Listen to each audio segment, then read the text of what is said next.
Would you like to see football wherever you are in the world? With NordVPN, you can get premium protection online and set your location so you never miss a minute of the content you usually enjoy. Go to nordvpn.com/TSUW to get 72% off a 2-year plan plus 3 additional months absolutely free. Welcome to the Sheff United Way. How is everybody doing this fine evening? Let us know in the comments. We're going to be talking about Birmingham City versus the Blades, Sheffield United at St Andrews. The kickoff time is 7:45 tomorrow evening, Friday night kickoff. Not really what we want, but it's on Sky Sports Football for those that can't make it. Plus, we have a watch along on this channel from 7:15 p.m. And this is what Hal's wrote with the bearded beauty, Hal himself, and stat man Adam. Welcome to the stream, mate. I thought I had to get that little bit in there. I didn't think you were actually going to read that. I wrote that just for you to tickle you. But yeah, you went full send. I respect. I did. I completely went for it. Anyway, members, Hal, let's bring them up on screen and give them a little cheeky shout out. I'm not going to shout them out because I did that once. And I think it took about 16 minutes, something like that. 17, yeah, we clocked it. 17. There we go.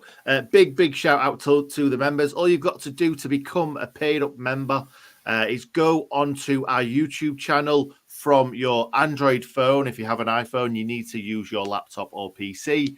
All you've got to do is click that join button right next to the subscribe button. It's a big blue button. Once you've clicked it, pay £4.99 to the boys, and you will be supporting the channel immensely. Also, just want to talk about the Sheff United Way Clips channel because I am absolutely hammering that at the moment. I haven't recently, when we've got a lot of games going on, I don't want to take too much heat away from our channel. So I've left it a little bit, but loads and loads of videos are going to be coming out very soon. So go over to the Sheff United Way Clips channel. Lots and lots of short clips that you will really, really enjoy. Anyway, Hal, how are you doing today? Illiman, enjoy. Yeah, good. I guess there'll be some Dane Whitehouse clips on there soon. Oh, yes. One big, huge mama of a clip as well. I think everybody knows what that's going to be. Exciting times. Anyway, so shall we get straight into it? Yeah, let's look at Peterborough. Go for it. Yeah, I will do, mate. I will do. So, Peterborough United Football Club. We went there and we took all 3 points. Positives from the game. Obviously, we won. That's not one of my positives. I'm just saying we won. We took 3 points. That's fantastic. Another big clean sheet. And it was a perfect one too for me as we defended brilliantly, except for one lapse in judgment from Bash. Ball got played through. But that helped the clean sheet even more because it meant that Wes, cold big Wes in the goal, all that time without doing anything, has to spring off his line, make an absolutely fantastic left-handed save. And that's what you want from your goalkeeper. You want them to have nothing to do, but when they have something to do, you want them to do that very, very well because everybody knows that it's really, really like goalkeepers need to be focused at all times. So, because anything can happen at any one time. My next point is obviously Billy Sharp scores goals, 122 goals. He now holds the record for the most goals in Championship history. Obviously, everybody already knew that. And finally, Norwood and Howrahan have formed a brilliant partnership. Now, I'm not 100% sure about this partnership. I think it's brilliant against the weaker sides, but we are yet to see them in full flow against a really, really good side because there might be, they're both very, very similar. So maybe we do need a ball winning sort of midfielder in there as well. What do you think, Hal? Who knows? There's a lad at Hull, Slater, who might be someone to just keep an eye on. Never heard of him. No, all right, fair enough. No. Go on then. Last time out, Hal, what happened? We never beat Birmingham City. It was a 1-1 draw Wednesday, the 10th of April 2019, when I was living in Gibraltar. Ender Stevens, what a goal. First goal in more than a year, put the Blades ahead. It was an absolute thriker. But the lead lasted fewer than 4 minutes. Michael Morrison stabbed the Blues level from close range. The last time, Nick, that we actually went to St Andrews and won. Any ideas how long ago we're talking here? This is also a test if you actually watched the preview I did with the Birmingham City fan. Well, I didn't know, first of all. 1792? It was Boxing Day 1999. Obviously, you know what I'm going to say next? No, go on. I was there. It was a 2-0. Oh, of course you was there. You're always there. Apparently, you're always there. I'm always there. 2-0 win. Paul Devlin and Martin Smith. Martin Smith was a really, really good striker. Very underrated for the Blades. Do you know what? Every person who remembers Martin Smith says exactly the same thing. What a great striker that people forget about. Everyone will say, everyone forgets how good Martin Smith was, but everyone says that. So, yeah, they do. Yeah, they do. Scored loads of goals for us, and then we sold him on. Was it Huddersfield that he went to after us? Yeah, Steve Bruce's Huddersfield. And watch out, Steve Bruce could be back in action with West Bromwich Albion. Yeah, he could. West Bromwich Albion. Thank you, sir. If you don't do it, I will. Yeah, exactly. So team news, Hal, I'm going to get rid of you and I'm going to talk some team news. Now, Hecky's interview, it was great to hear because Hecky said the only player that is suffering with an injury right now is Ryan Brewster. Now, that's not a good thing, but in the grand scheme of things, like it's good not to have a lot of injuries. Obviously, we've trimmed the squad hugely as well. On deadline day, seeing Freeman go. Actually, that was the day after. But Luke Freeman has gone on loan to Millwall. Mousse has gone on loan to Montana. And Ollie Burke has gone out on loan to Millwall too. Guediora's contract has also been terminated. So that's 4 down already. And if you add Regan Slater to that list, that makes 5. Quick maths.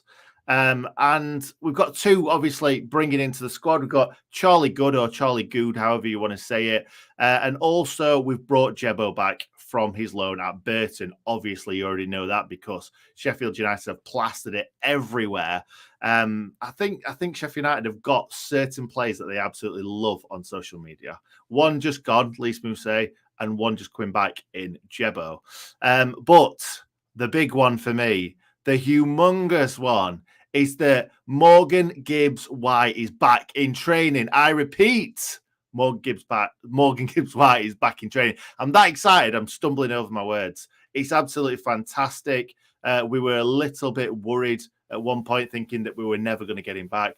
But he is back. I think it might be a little bit too soon for him in this game. Don't want to see him rush back. I do not want to see him getting injured and going back to Wolves. So let's just rest him, at least for this game. He may be on the bench, but yeah, we only use him if we absolutely need to. Hey, Nick, anyway, yes. Whoa. Just with Morgan Gibbs-White, I just want to say, not everyone knows this, but I feel like we should mention it. It wasn't a given, and we knew this, it was rumbling in the background. It wasn't a given that he was going to come back. And that's why he came back after the transfer deadline closed. I think there was some nerves from fans, certainly. I think the club were always quite confident, but who knows what Wolves might have just done. So the fact that we got him back after the deadline meant no one else could have come in for him now. And we've got Morgan Gibbs-White back. I just thought it was worth mentioning that is fantastic news. Could be season defining.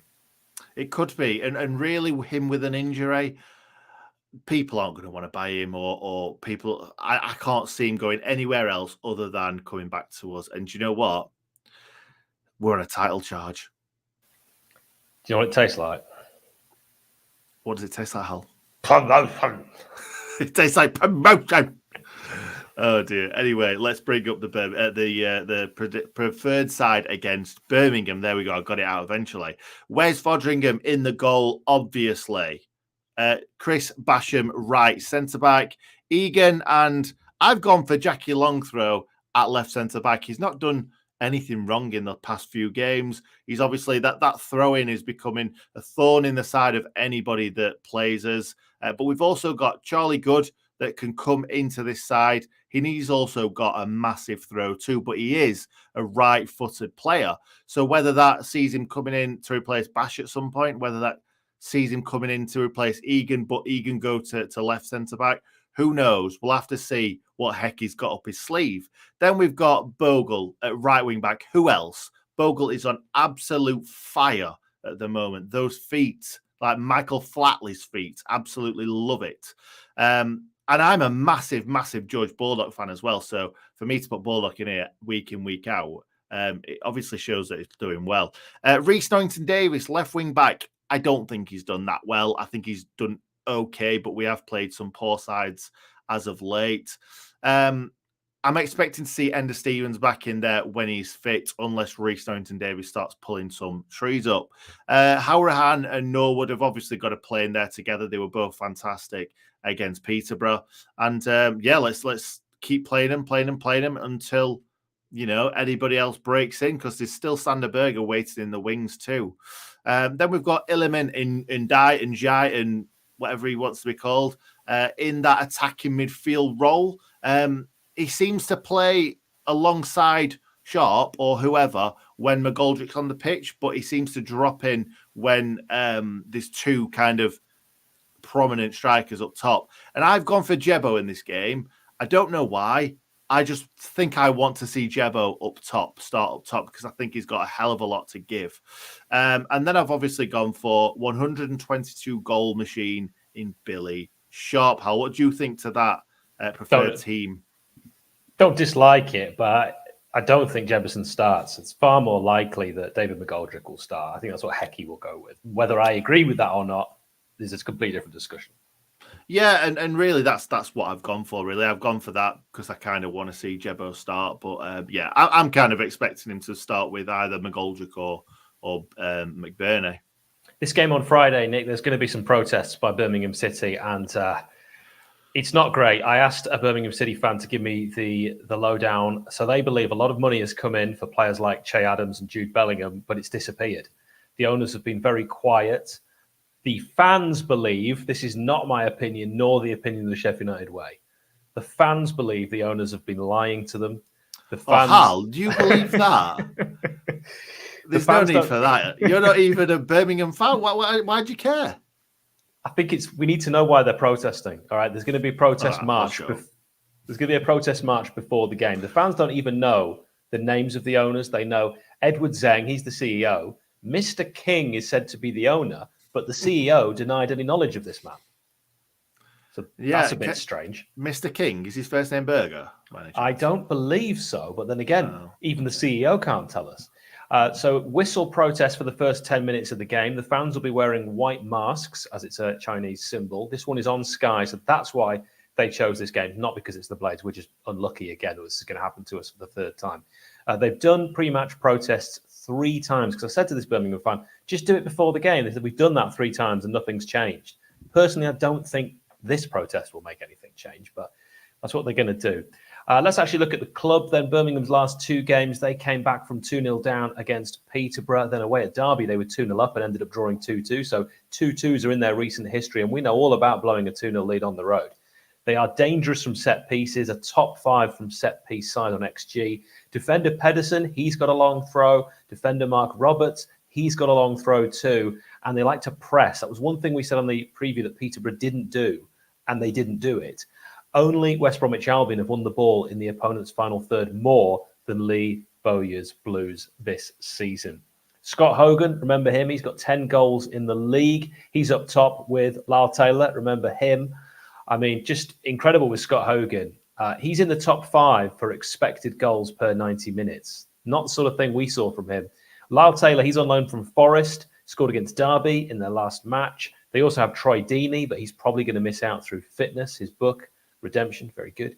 Winger Onel Hernandez, Ryan Woods, Juninho Bacuna. They've got Gary Gardner. Yeah, despite these names, these are tried and tested names, aren't they? In the Championship, they're not doing as well as I think they should be doing. They're 17th in the league, 33 points from 29 games played. They've won 8 matches, drawn 9, lost 12. They're underperforming their XG against by 5 goals. They've scored 9 less than they should have done. Taylor Richards is expected to miss out. He's got COVID, while another Old Trafford loanee, Chong, who played so well against us in the opening day, he's out, lacking match fitness. It's possible he could play, but I think unlikely. I'm going to go with Everidge in goal, Colin, Mengi, Roberts and Pedersen at the back, Bacuna, Woods, Gardner and Hernandez. Up front, Taylor and Hogan. I'm glad you brought up how well Chong played at Bramall Lane, because I was just going to mention that I hope he's not playing, because he was somebody that I would have liked to have seen at Bramall Lane. Yeah, well, absolutely. I did see him at Bramall Lane. No, I thought after that was the kind of player we should have been going in for. Quite right. Yeah, definitely. Shall we? Do you want to tell us about the referee? Yeah, I'll just tell Uncle Albert, by the way, don't worry, you can watch the Day in White House podcast anytime, and you can also listen to it. It's now available as an audio podcast. The referee for this one is Keith Stroud. Not Keith Stroud. You've actually heard, yeah. 52 years young. He's from Hampshire. He's taken charge of 22 games this season in all competitions. Get this. He's issued, this is by far the most, 92 yellows. Jeez. How many games? A 22. Lot. That's not a lot. The previous game, for example, the previous referee we had only done 20 games. It was half that. 2 red cards Keith Stroud's given. He's only given 1 penalty. He refereed our 2-1 home win against Stoke, where David McGoldrick had an impact. Could the same happen again? There you go. You never know. Well, he's not going to have the same impact if he's on the starting from minute 1, Hal, is he? Unless he has an instant impact, in good nick. By the way, February, I should mention this, it's Football versus Homophobia month, and as a proud member and ally of Rainbow Blades, myself and Nick, we stand in solidarity with the LGBTQ community. You too can show your support and sign up, become a member. Just go to Twitter at @rainbow_blades. Very good, Hal. Very, very good. Now, shall we do a score prediction? This one has got 1-1 written all over it just because of our terrible record. I think Birmingham are a far better side than their league position suggests. I've already told you the detail. They are genuinely an unlucky side.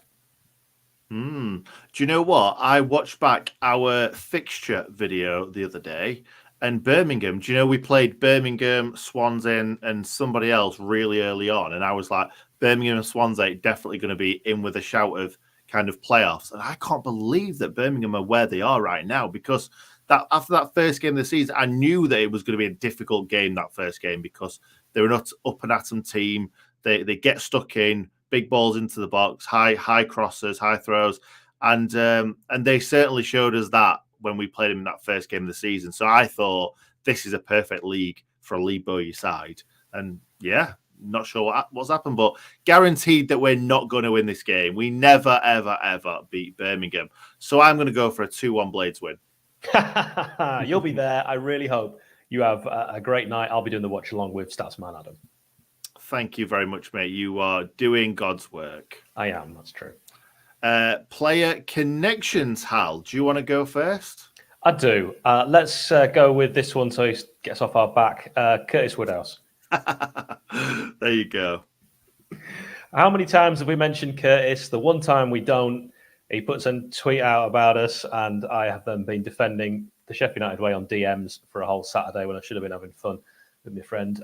Curtis Woodhouse, BEM. He, of course, one of the few that is a 2-sport athlete. He's 41 years young now, started at York City in his youth career. Then he joined the Blades in 1997, played with us till 2001, 104 league appearances. I can't believe he made more appearances for us than any other club. Scored 6 goals, then went to Birmingham City. I have to say, he was one of my heroes. I thought he was an absolutely fantastic player. I loved his tenacity. I loved the way he threw himself into tackles. He was so brave, but he genuinely had skill and a cracking wand of a left foot. I think he was very underrated by some, and I wish he'd stayed at United for his whole career. He's also our youngest captain. How much has he paid you to say all that? Nothing. I just want him to like us. Of course you do. You might eventually come on a podcast. Oh wait, no, he said that he's never going on any other podcast ever again. Yeah. I mean, we won't say what our DMs say. No, we won't. Or don't say. Anyway, I'm going to go with Mark Duffy, one of my, going from one of Hal's favourite players to one of my favourite ever player. And it's not anything to do with that Sheffield Wednesday game where he scored that wondrous goal.